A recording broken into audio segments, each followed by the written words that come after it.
ቅድስትና ማህሌት እንግዲህ ክችን ውስጥ ድብድብ ቀጥለዋል ማለት ነው። ማህሌት ወደ ቅድስት ክችን ውስጥ ነበረ። ቅድስት ደግሞ ውጭልኝ እያለቻት ስትለምናት ነበረ። እሷም አልወጣም፣ እዚህ ቤት ውስጥ ማንም እንደሌለ ማሰብ አለብሽ እና መፍራት አለብሽ እያለች ማህሌትም ለቅድስት ትመልስላታለች ማለት ነው።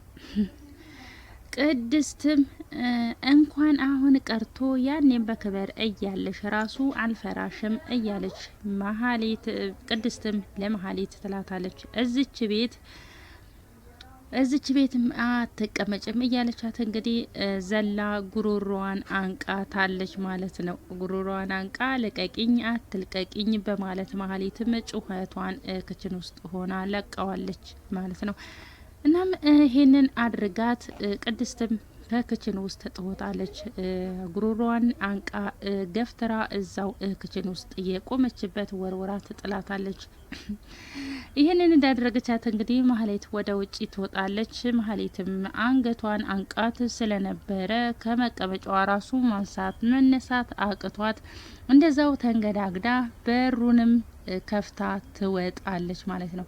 እንግዲህ ብሩክ አሁን ላይ ቅድስትን ሊያገባ ተዘጋጅቷል ማለት ነው። ማህሌት ግን ከዛ ቤት ውስጥ አልወጣም በማለት ብሩክንም ቅድስትንም እያሰቃየቻት ነበር ማለት ነው። እናም ብሩክና መድብል ሳሎን ላይ ቁጭ ብለው ስለ ማህሌት እየተወያዩ ነው። ምንድነው የሚወያዩት? ብሩኬ አሁን ይሄ ነገር ባጭሩ መቆም አለበት እያለ መድብልም ለብሩኬ ይነግረዋል። ከቤት እንድትወጣ እየነገረ ነው። ብሩክም አዎ እያለ ይስማማል ማለት ነው። እሱም አዎ ቅድስትም አንድ ቀን እኮ ጥላ ልትሄድ ትችላለች እያለ መድብልም ለብሩክ እያማከረው ነው። እኔ አሁን ላይ ራሱ ሳስበው በእድሜዋ ላይ እየቀለድን ያለን ነው የመሰለኝ እያለ መድብልም ስለ ቅድስትና ስለ መሀሌት ቁጭ ብለው እየተወያዩ ነው። በዛ ላይ ቅድስት እዚህ ቤት መኖሯን አምና ልትቀበል አልቻለችም እያለ መድብልም ለወንድሙ ለብሩክ ይነግረዋል።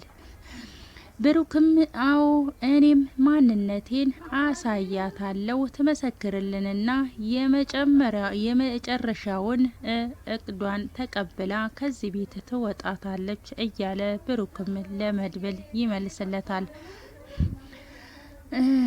መድብልም ብሩክ አላማችንን እኮ መዘንጋት የለብንም እያለ ይለዋል ማለት ነው።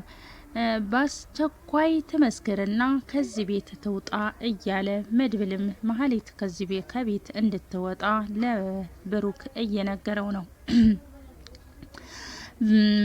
እዚህ ጋር አንድ ቀን እንደዚህ ሲደባደቡ በመሀል አንዳቸውስ ቢሞቱ እያለ መድብልም ለብሩክ ይነግረዋል። ብሩክም ልክ ነህ ማህሌት ለትንሽ ቀን እዚህ ቤት ትቆያለች። ብሩክ የበደሉትን አንዲት ነገር እንዲያሳይ እንዳይቀር ያሳይሃለው እያለ ብሩክም ለመድብል ይነግረዋል። ያደረገችኝን በሙሉ ቆጥሬ በእጇ ነው የማስረክባት እያለ ብሩክ ለመድብል ለወንድሙ እየነገረው ነው። ከዛም በኋላ ዋጋዋን ይዛ ከዚህ ቤት ትወጣለች እያለ ብሩክም ለመድብል እያስረዳውና እየነገረው ነው። በአንድ ሳምንት ውስጥ ይሄንን ነገር አድርገን ለመሀሌት ቦታዋን ማሳወቅ አለብን እያለ መድብልም ይነግረዋል። ብሩክም አዎ እሺ እሊቅ እሱን ተውና አልበብህ እንዴት እየሄደልህ ነው ብሎ ብሩክም መድብልን ይጠይቀዋል። መድብል እንግዲህ ሙዚቃ ሊያወጣ አልበብ እየሰራ ስለሆነ ስለሱ እምን ላይ እንደደረሰ ወንድም ብሩክ መድብልን ይጠይቀዋል።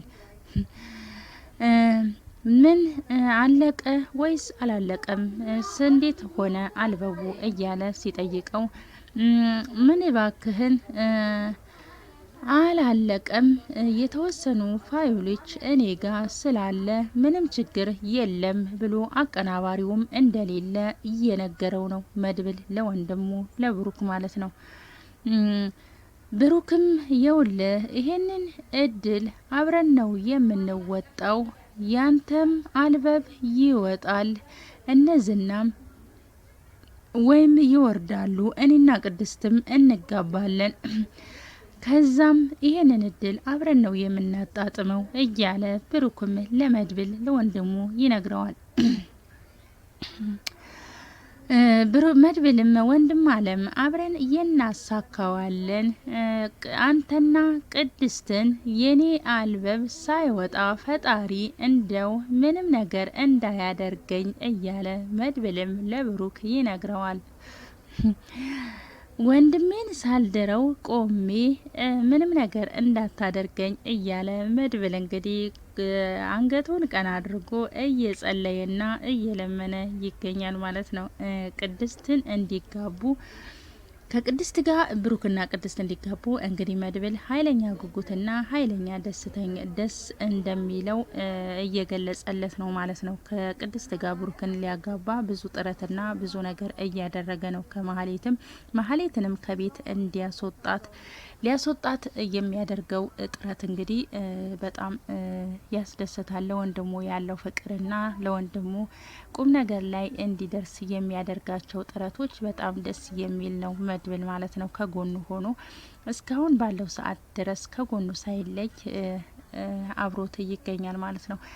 ሰላም ውድ የቻናሌ ቤተሰቦች ተከታታዮች እንዴት ናችሁልኝ? ሰላም ናችሁ ሆይ? በያላችሁበት ሰላማችሁ በዘት ይበልልኝ። እኔ ሰላም ነኝ፣ እግዚአብሔር ይመስገን። ለዚህ ቻናል አዲስ የሆናችሁ ቪዲዮዎቼ የምለቃቸው ቪዲዮዎች ከተመቻችሁ ላይክ፣ ሰብስክራይብ በማድረግ ቤተሰብ ይሁኑ። ነባሮች ደግሞ እባካችሁ እንደተለመደው ላይክ፣ ሼር፣ ኮሜንት አስተያየታችሁ የማስተካክለው ነገር ካለ በኮሜንት እንድትጽፉልኝ በትህትና እጠይቃለሁ። ዛሬ ደግሞ እንግዲህ ምሳሌ ክፍል 123 መጥቻለሁ። ይህንን ቪዲዮ እስከ መጨረሻው ድረስ እንድታዩልኝ በድጋሚ በትህትና እጠይቃለሁ ማለት ነው።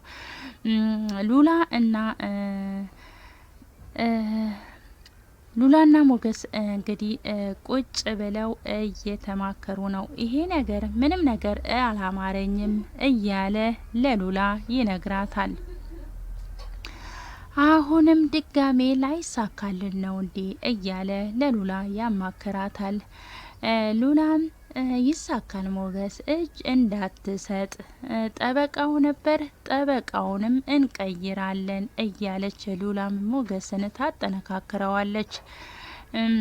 ዝናም እኮ እዚህ መኖርሽን ካወቀ ሌላ ጭንቀት ነው፣ ጠበቃውም ዝናን ሊያስተው ይችላል እያለ ሞገስም ለሉላ ጭንቀቱን እየነገራት ይገኛል ማለት ነው።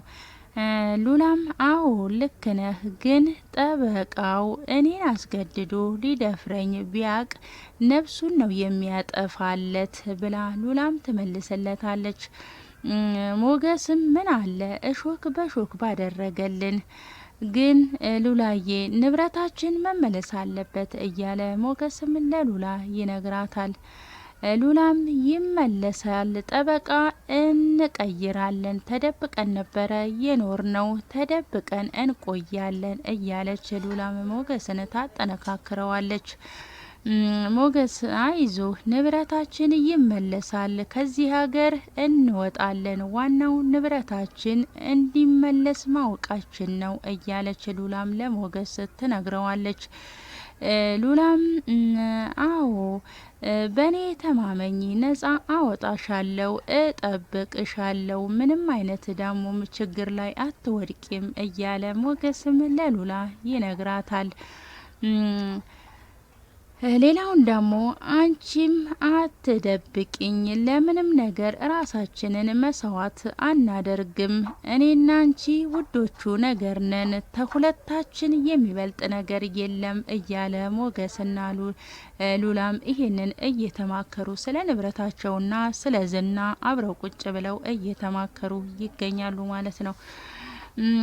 ሉላም እሺ እናሸንፈዋለን፣ ደግሞ እርግጠኛ ነኝ ጠበቃው እራሱ የማይወጣበት ጉድጓድ ውስጥ ነው የጨመረው፣ ዝና እውነቱን ካወቀ ዘልዝሎ ነው የሚሰቅለው እያለች ሉላም ለሞገስ ትነግረዋለች። ዝና አይደለም ሊደፍረኝ የሞከረ ዙሪያዬን እንኳን ሲዞር የኖረ ነው ብላ ሉላም ለሞገስ ትነግረዋለች። እሱን ታዩና እኛ የራሳችንን ስራ እንጨርሳለን፣ ከመድብል ጋራ ሆነን ሁሉንም ለማስተካከል እየሞከርን ነው እያለ ሞገስም ለሉላ ይነግራታል። ሉላዬ የኛ ጊዜ እየመጣ ነው እያለ ሞገስም ሉላን እያጠነካከራት ይገኛል ማለት ነው። እንግዲህ ዝና ሉላ የት እንዳለች ደርሶበታል። እናም እንትላ የት እንዳለች ደርሶባታል ማለት ነው። ሄለን ላይም ማነች ስሟ ላይም ደውሎላት እሷ አዲስ አበባ እንደሆነችና ሰው እንደነገረው እያወቀ ነው። ዝና እንግዲህ አሁን ካገኛቸው ሉላ ላይም ሞገስ ላይም ኃይለኛ ችግር እንደሚፈጠር ይሄንን መገመት አይከብድም ማለት ነው። ዝና ፎቶዋን ስክሪንሾት ላይ አድርጎ እያያት እንግዲህ ሉላ አንቺ ከጄ አታመልጭም፣ አሁን በቼ ልትገቢ ነው እያለ ከዛ በኋላ እኔና አንቺን የሚለየን ሞት ነው እያለ ፎቶዋን ስልኩ ላይ ይዞ እያወራ ለራሱ ይገኛል ማለት ነው። ዝና እንግዲህ ሉላን ማግኘቱ አይቀርም፣ ደርሶባታል፣ የት እንዳለች ደርሶባታል ማለት ነው። ማህሌት ላይም ደውሎ ሉላ የት እንዳለች ነግሮታል ማለት ነው። በዚህ መሀል እንግዲህ ይሄንን እያወራ እያለ በስልክ ይደወልበትና የደወለበትን ሰውዬ አንተ እኔ ሰላምታ አልፈልግም፣ መልካም ዜና ብቻ ነው የምፈልገው እያለ በቁጣ ኃይል ለደወለለት ይመልስለታል። ዝና ጋር ስልክ ተደውሎ ማለት ነው። ይህን ሁሉ እንግዲህ ሉላን አፈላልግልኝ ብሎ ያለውን መረጃ አቀብለኝ ብሎ ያለው ሰውዬ በመሀል እየደወለለት እሱም የሚፈልገው መልካም ዜናና አዲስ ዜና ስለሆነ በጥሩ ቃል ሊመልስለት ፈቃደኛ አልሆነም። እና ምንድነው ያደረከው? የት ነው ያለኸው? እኔ የምከፍልህ ገንዘብ ጭንቅላትን ደፍኖታል እንዴ እያለ ዝና እየጮህና እየተቆጣ ለደወለትለት ሰውዬ ይመልስለታል።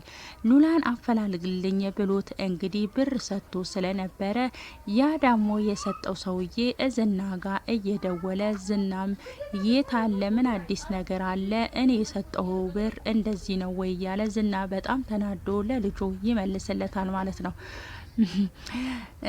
የውልህ ክስ አለመመስረታቸው እኮ ላንተ ጥሩ አጋጣሚ ነው እያለ በስልክ እያወራው ይገኛል። እኔ ነገ ተነጎዲያ የሚባለውን ነገር አልፈልግም፣ አሁኑኑ ዛሬውኑ እንዲፈታ እፈልጋለሁ፣ ልጁ እንዲፈታ እፈልጋለሁ እያለ እንግዲህ ይነግራል ማለት ነው። ዝና ቆይ ሉላን ነው የሚያፈላልገው ወይስ ሌላ ሰው ነው የሚያስፈልገው ማለት ነው? መድብልም እንግዲህ ስልክ ከዝና ጋራ እየደወሉ እየተማከሩ ነው። ትንሽ ነገር ሲቀረን ይሻላል። አሁን እኔ እናንተ መገናኘታችን ጥሩ አይደለም። እናንተም ለሰፈሩ አዲስ ስለሆናችሁ እያለ እንግዲህ መድብል ከዝና ከሞገስ ጋር እያወራ ነው። የዛሬው ቪዲዮ ይሄንን ይመስላል። ቀጣይ ቪዲዮ እስከምንገናኝ ድረስ ቸር ሰንብቱልኝ። ባይ ባይ።